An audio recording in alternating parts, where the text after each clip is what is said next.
Okay, welcome to Fallen Lands, the second edition, in anticipation of the actual physical products printed out, so you can enjoy or getting stoked or whatever.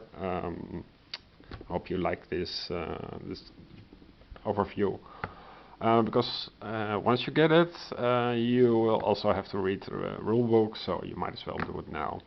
So we see here in continuation the mission location chips. There are 10 mission location chips. There are 7 available missions on the map.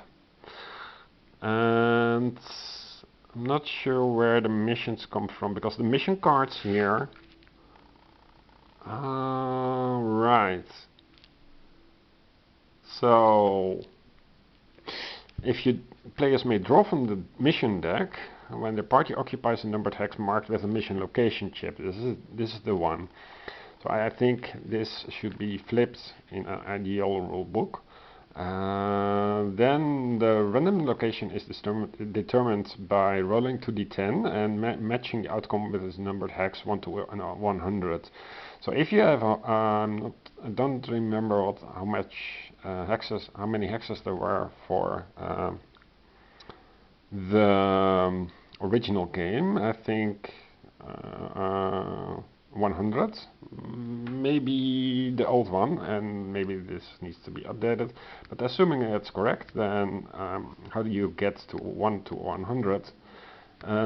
If the die, well, there's no image of the die here, so if the die is 1 to 10, and obviously rolling 2 10s gives you 100, but rolling 2 1s gives you 2.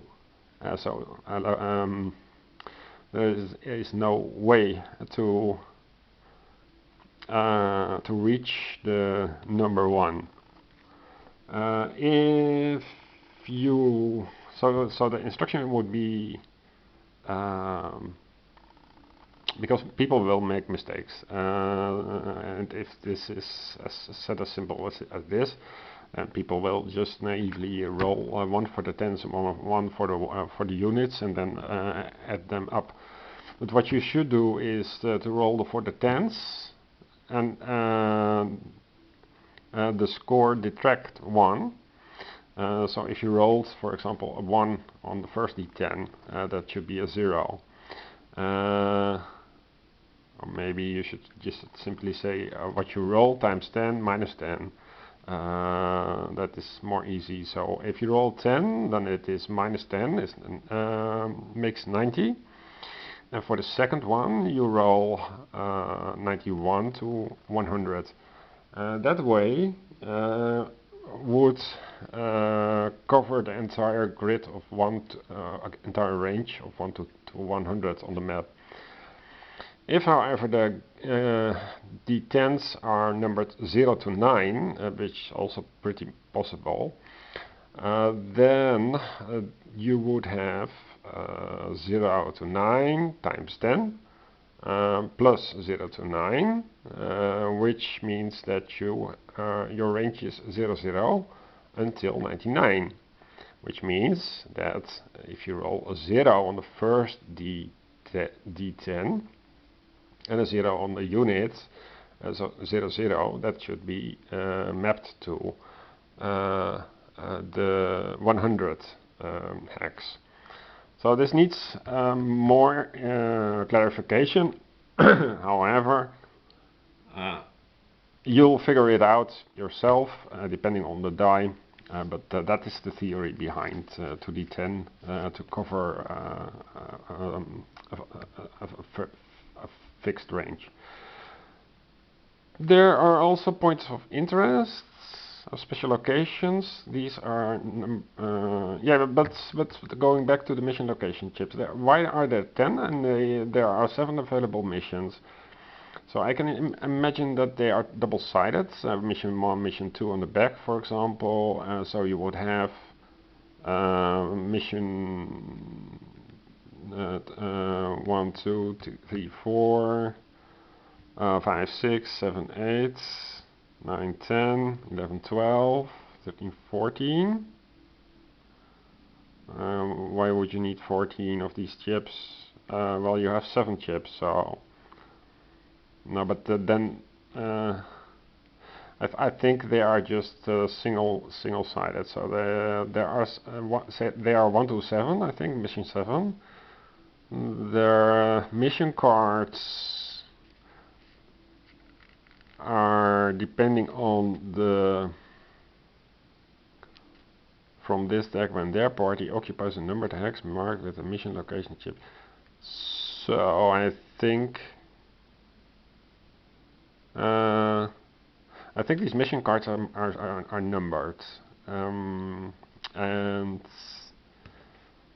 the first mission has you draw the first card that matches a 1 for mission 1, for example. Maybe that's there are 7 mission 1s and then mission 2s. Maybe not entirely sure how this works. So points of interest, you can place them. There are 10. So I think permanent and special.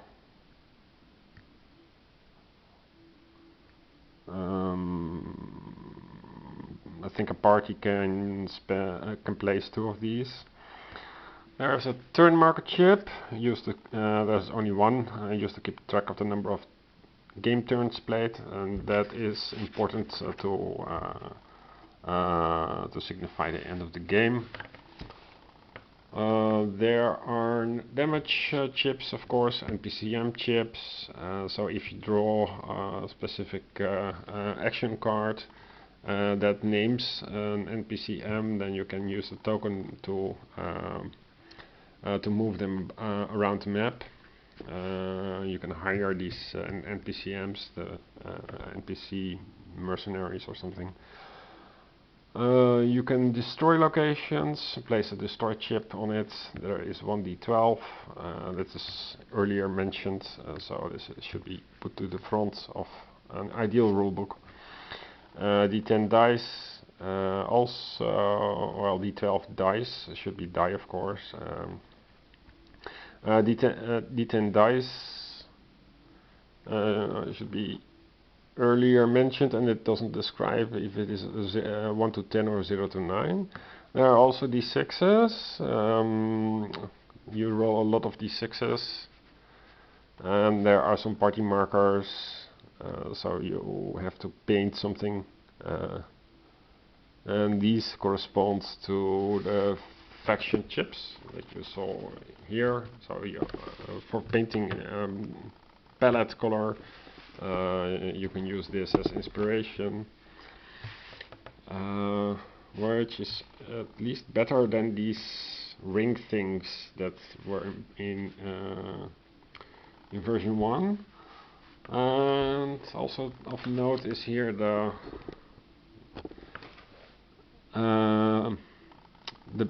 biohazards and radioactivity and insanity, I think.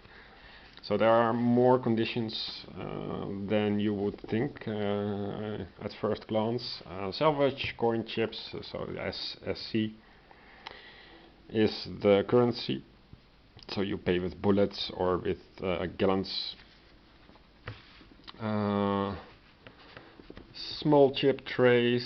I also ordered another chip tray because I don't believe this is enough, and you can never have enough small chip trays. They are very cheap to add to your pledge. I think €5 or something.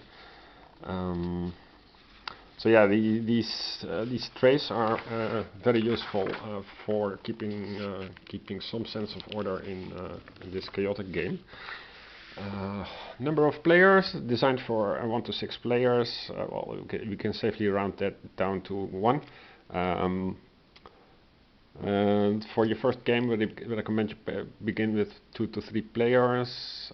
Each player adds 1 hour to the length of the game, so you will play after the first 10 attempts for 1 hour for a solo game, and that's completely acceptable. Of course, your first game will take a little longer as you learn the order of play and our gaming system. As you become more experienced, add more players or play a solo for a greater challenge. So I think for your very first game, you don't need to play a solo variant. Just play and discover how the world is without an AI. Try to survive that, or maximize your score. I think would be a good incentive. Now, how to win? As a player, you are the leader of a faction, vying for supremacy over the fallen land. Progress towards this goal is marked on the 2 victory tracks bordering the map. Prestige represents your reputation as a leader and your faction's prominence.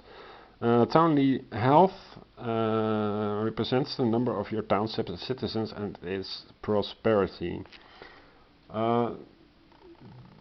This is not on these play cards, but in this map.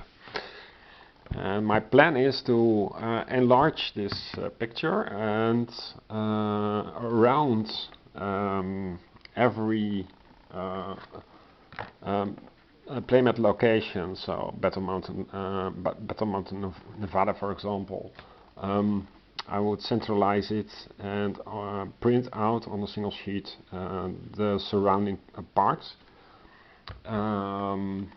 So you don't need this. No matter what, the idea behind it is no matter what faction you select to play or randomly draw to play, you will have your local area.